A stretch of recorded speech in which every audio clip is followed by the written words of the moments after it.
വലിയ രീതിയിൽ പ്രത്യാഘാതങ്ങൾ ഉണ്ടാക്കും. അഡ്വക്കേറ്റ് TS ഉല്ലാസ് ബാബു അതിനെക്കുറിച്ചൊക്കെ അറിയാം. പക്ഷേ എങ്കിലും അടുത്ത തിരഞ്ഞെടുപ്പിൽ നമ്മൾ ഇവരുമായിട്ടൊക്കെ സമയം എത്തുമ്പോൾ ഇവരുമായിട്ടൊക്കെ കൂട്ടുകൂടും.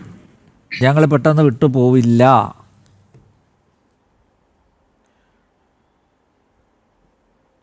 ബഹുമാനായിട്ടുള്ള ശ്രീ GV ഹരി അങ്ങ് പറഞ്ഞ കാര്യത്തിന് ചില മറുപടി കൊടുത്തതിന് ശേഷം ബഹുമാനായിട്ടുള്ള ശ്രീ ഹസ്കർജിക്ക് മറുപടി കൊടുത്ത് നമുക്ക് സമയമായല്ലോ. GV ഹരി അങ്ങ് പറഞ്ഞത് എന്താണ്? VD സതീശൻ അങ്ങനത്തെ ഒരു സ്റ്റേറ്റ്മെൻറ്റ് പറഞ്ഞിട്ടില്ല. VD സതീശൻ ഏത് കോണ്ടസ്റ്റിലാണ് പറഞ്ഞത്? VD സതീശൻ ഏത് കോണ്ടസ്റ്റിൽ പറഞ്ഞാലും ഈ സ്റ്റേറ്റ്മെൻറ്റ് കൃത്യമായി പറഞ്ഞു എന്നുള്ള യാഥാർത്ഥ്യം തന്നെയാണ്.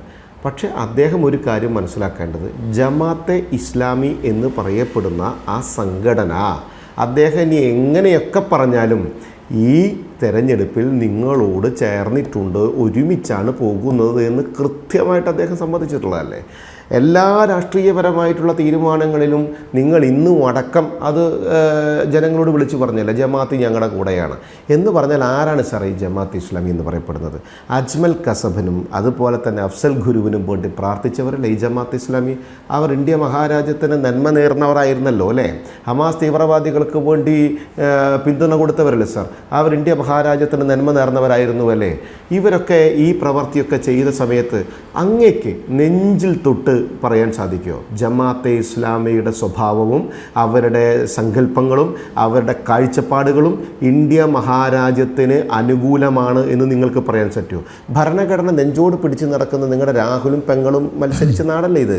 ആ രാഹുലും പെങ്ങളും ആ ഭരണഘടന നെഞ്ചോട് പിടിക്കുമ്പോൾ ആ ഭരണഘടനയ്ക്ക് വിരുദ്ധമായും ഈ രാജ്യത്തിന് വിരുദ്ധമായും ഈ രാജ്യത്തിൻ്റെ കാഴ്ചപ്പാടിന് വിരുദ്ധമായും ഈ രാജ്യത്തിൻ്റെ സാഹോദര്യത്തിന് വിരുദ്ധമായും ഈ രാജ്യത്തിൻ്റെ സർവമത സമഭാവനയ്ക്ക് വിരോധമായും പ്രവർത്തിക്കുന്ന ജമാഅത്തെ ഇസ്ലാമിനെ തോളത്തെടുത്ത് നടക്കാൻ നിങ്ങൾക്കൊരു ബുദ്ധിമുട്ടുമില്ലല്ലേ? ഇതിനെയാണ് സാർ പറയുന്നത് ഇരട്ടത്താപ്പ് എന്ന് പറയപ്പെടുന്നതും അല്ലെങ്കിൽ എല്ലാ അധികാരവും ഉള്ള രാഷ്ട്രീയ പാർട്ടിയല്ലേ നിങ്ങളുടെ? ഒപ്പം തന്നെ ജയിക്കുന്നതിന് വേണ്ടി ഏത് തെമ്മാടിയുമായിട്ട് കൂട്ടുകൂടാൻ. വളരെ ലളിതമായൊരു ചോദ്യം ഉല്ലാസ്, വളരെ ലളിതമായൊരു ചോദ്യം. ഞാൻ ഇടപെടുന്നതല്ല, ക്ഷമിക്കണം. വളരെ ലളിതമായിട്ടൊരു ചോദ്യം.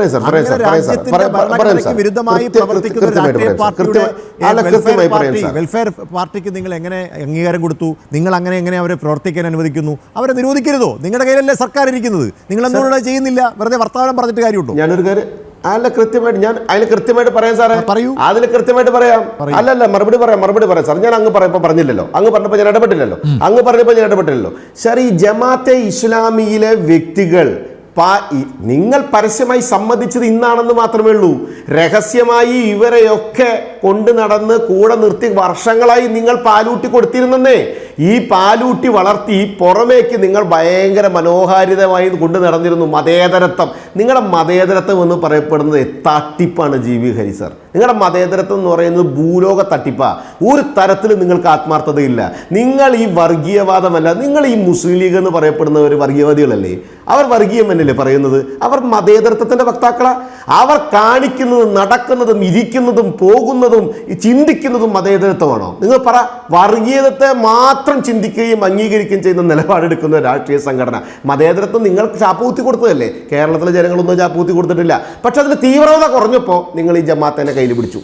തീവ്രത കുറഞ്ഞപ്പോൾ കാലങ്ങൾക്കനുസരിച്ച് ഓരോരുത്തർ ഇങ്ങനെ കോലം കെട്ടിച്ച് നിങ്ങൾ കൊണ്ട് നടന്ന് രാഷ്ട്രീയ താല്പര്യങ്ങൾ നടത്തി. നിങ്ങൾ എന്ത് ക്രൂരമാണ് നിങ്ങൾ ഈ പ്രവൃത്തി ചെയ്യുന്നത്. അപ്പോൾ ഇടതുപക്ഷം എന്താണ് പറയുന്നത്? ഞങ്ങൾക്ക് വർഗീയവാദികളുടെ വോട്ട് വേണ്ട. അയ്യോ, PDP പത്മശ്രീ അവാർഡ് മേടിക്കാൻ പോയപ്പോൾ ചവിട്ടി തട്ടി വീണിട്ടാണ് പല പ്രയാസങ്ങളിലും പെട്ടത് അല്ലേ? എനിക്ക് മനസ്സിലായില്ല ആസ്കർജി. ആരാ ഈ PDPയുടെ നേതാവ്? മദനി എന്ന് പറയപ്പെടുന്ന ഏറ്റവും വലിയ തീവ്രവാദ സ്വഭാവമുള്ളവൻ. എന്താ അവൻ്റെ ഒക്കെ പേരിലുണ്ടായിരുന്ന പ്രശ്നങ്ങൾ? കോയമ്പത്തൂർ സ്ഫോടന കേസ് സമാധാനം പുനഃസ്ഥാപിക്കാൻ വേണ്ടിയിട്ട് കൊണ്ടിട്ടതായിരുന്നല്ലേ? കളമശ്ശേരി ബസ് കത്തിച്ചത് ലോക സമാധാനത്തിൻ്റെ രക്ഷകനായിട്ടായിരുന്നു കത്തിച്ചതല്ലേ? തടിയൻ്റെ ഇവിടെ നസീർ ലോക സമാധാനം സന്ദേശം യാത്ര ചെയ്ത് സൈക്കിൾ ചവിട്ടി പോണ സമയത്തായിരുന്നു അല്ലേ NIAയുടെ പിടിയിൽപ്പെട്ടത്?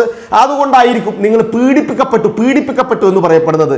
എന്താണ് ഹസ്കർജി? സകലവിധ വേക്കൂത്തുകളും കാണിച്ച് ഈ രാജ്യത്തിനെ 2ആക്കി 4ആക്കി വെട്ടിമുറിച്ച് ജാതിപരമായി അങ്ങോട്ടും ഇങ്ങോട്ടും കന്നം കടിപ്പിച്ച് ബോംബിട്ടും ബസ് കത്തിച്ചും ഈ മതതീവ്രവാദം വളർത്തിയും അതനുസരിച്ച് വർഗീയവാദം വളർത്തി നടക്കുന്ന ഈ തെമ്മാടിക്കൂട്ടങ്ങൾക്ക് എല്ലാവിധ സുഖലോലി പ്രഗത്ഭതയും കൊടുത്തിട്ട് നിങ്ങൾ വർഗീയ പാർട്ടികളുടെ വോട്ട് വേണ്ട എന്ന് പറയപ്പെടുമ്പോൾ നിങ്ങൾ മലർന്നു കിടന്ന് തുപ്പല്ലേ ചെയ്യുന്നത്? നിങ്ങൾ കണ്ണാടിയിലേക്ക് നോക്കി കൊഞ്ഞനം കുത്തുകയല്ലേ ചെയ്യുന്നത്? എന്നിട്ട് ഇത് പറയുന്ന ഞങ്ങളോട് നിങ്ങൾക്ക് വിരോധം, ഞങ്ങൾക്ക് അത്ര അഡ്ജസ്റ്റ്മെന്റ്.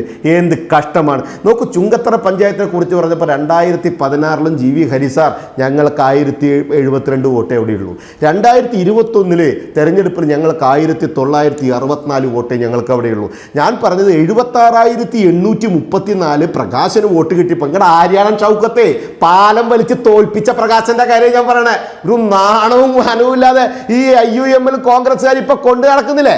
ഓരോ പാർട്ടിയിലുള്ള VV പ്രകാശനെ തോൽപ്പിച്ചവനാണ്. ആ കുടുംബത്തോടൊന്ന് ആത്മാർത്ഥമായിട്ട് നിങ്ങൾ ചോദിച്ചു നോക്ക്. പോട്ടെ, ഈ 76,834 വോട്ടാണ് VV പ്രകാശിന് കിട്ടിയത്. 3000 വോട്ട് കൂടിയ സമയത്ത് നിങ്ങൾക്ക് വന്നിട്ടുള്ള ചെറിയ മാറ്റം തന്നെ വന്നിട്ടുള്ളൂ. വലിയ വോട്ട് നിങ്ങൾക്ക് കൂടിയിട്ടില്ല. ഒരു സംശയവും വേണ്ട.